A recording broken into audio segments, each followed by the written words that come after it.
Ever wondered who the richest person in history was? No, it's not Jeff Bezos or Elon Musk. The title goes to Mansa Musa, the 14th century African king. Born into the lap of royal luxury, Mansa Musa ascended to the throne of Mali at a time when the kingdom was at the peak of its prosperity. The land was blessed with a bounty of natural resources, but it was gold that truly set Mali apart.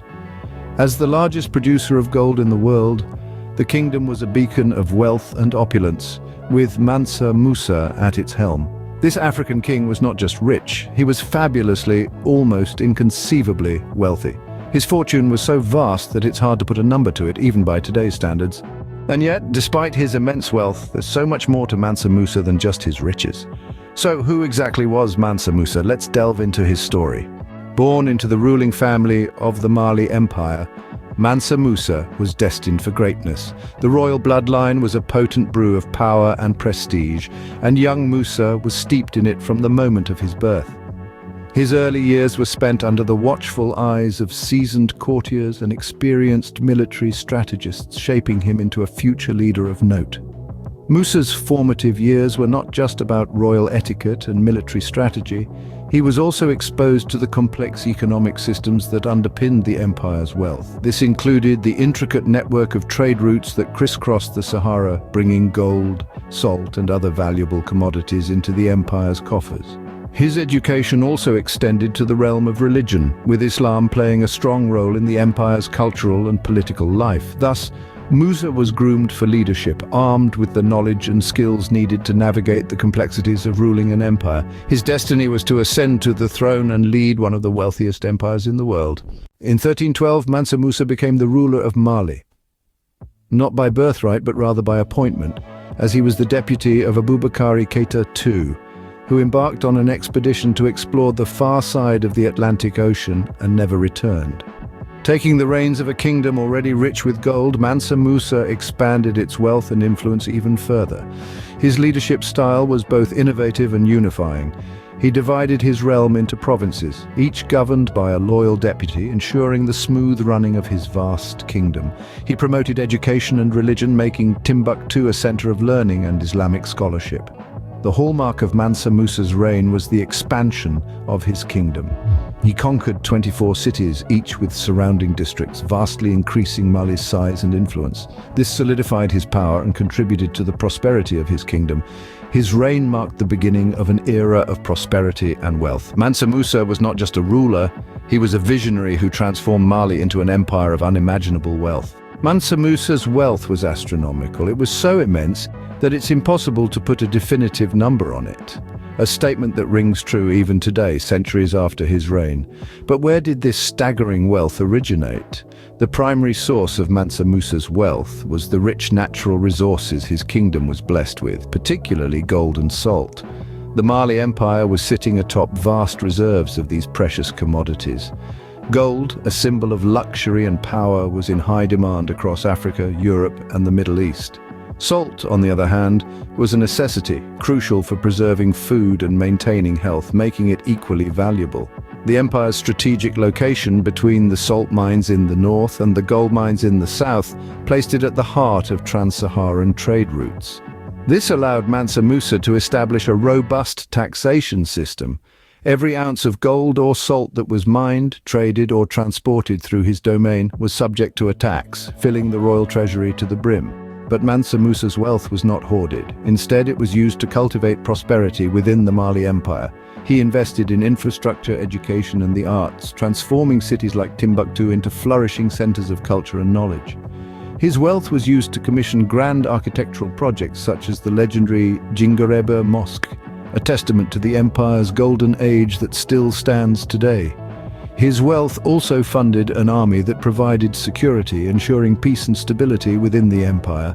This peace attracted merchants and scholars from far and wide, further enriching the Mali Empire both materially and intellectually. His wealth even reached beyond his borders. Tales of Mansa Musa's riches traveled across continents, catching the attention of cartographers who, for the first time, began to include the Mali Empire on world maps. His wealth was so vast that it left a lasting impact on regions he never ruled. So as we delve deeper into the life of Mansa Musa, we see an empire prospering, not just from its natural resources, but from the leadership of a man who knew how to harness these resources for the greater good. In 1324, Mansa Musa embarked on a journey that would solidify his place in history. This journey was not a quest for land or riches, but a spiritual pilgrimage to the holy city of Mecca. The magnitude of this journey was unprecedented, even by today's standards. Mansa Musa did not embark on this pilgrimage with a small entourage. No, he set out with a caravan of 60,000 men, each dressed in Persian silk and carrying golden staffs. He also brought along 80 camels, each carrying up to 300 pounds of gold. It was a procession of wealth and grandeur that had never been seen before. This journey took him across the Sahara Desert and through Cairo, where he generously gave away gold to the poor and bought souvenirs. His lavish spending was so immense that it caused a sudden influx of gold in these regions, leading to a severe devaluation of the precious metal and triggering a decade-long inflation crisis. Can you imagine having so much wealth that your generosity could inadvertently wreck an economy?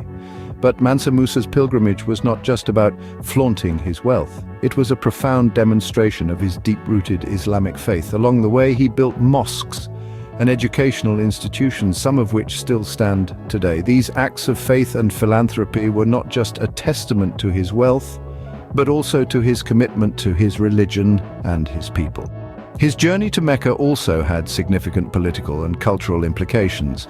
It elevated the status of his kingdom on the global stage and led to increased trade and cultural exchanges with the Middle East and Europe.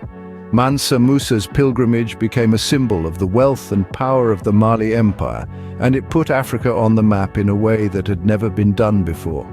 His pilgrimage to Mecca was a demonstration of his immense wealth and devout faith. But it was more than that. It was a journey that would forever etch Mansa Musa's name in the annals of history, not just as the richest man who ever lived, but also as a man of profound faith and generosity. Despite his wealth and power, Mansa Musa couldn't escape the inevitable. Time, the one thing even his incalculable fortune couldn't buy, began to take its toll.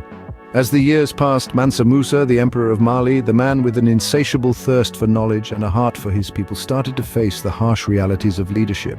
With his kingdom sprawling across a vast expanse, maintaining control proved to be a Herculean task.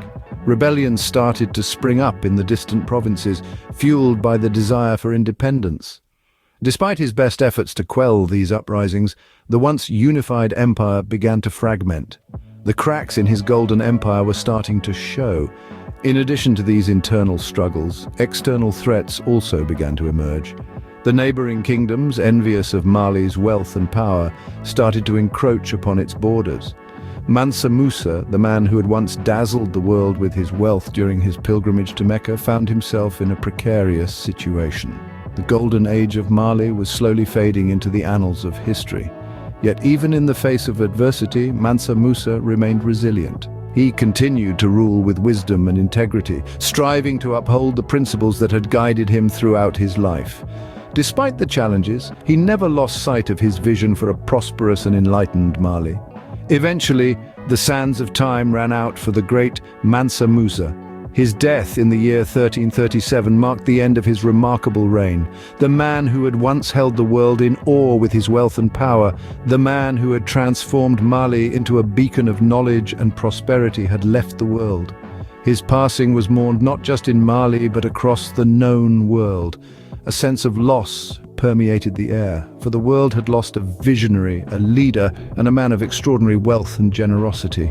Mansa Musa's death marked the end of an era, but his legacy lives on. Mansa Musa's influence extended far beyond his death.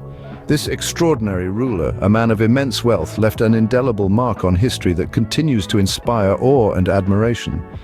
His life was a remarkable tapestry of achievements, woven with threads of gold, wisdom, and benevolence. Mansa Musa's reign was marked by prosperity and cultural advancement. His kingdom flourished under his rule, becoming a beacon of knowledge and wealth in a world yet to fully appreciate the richness of Africa.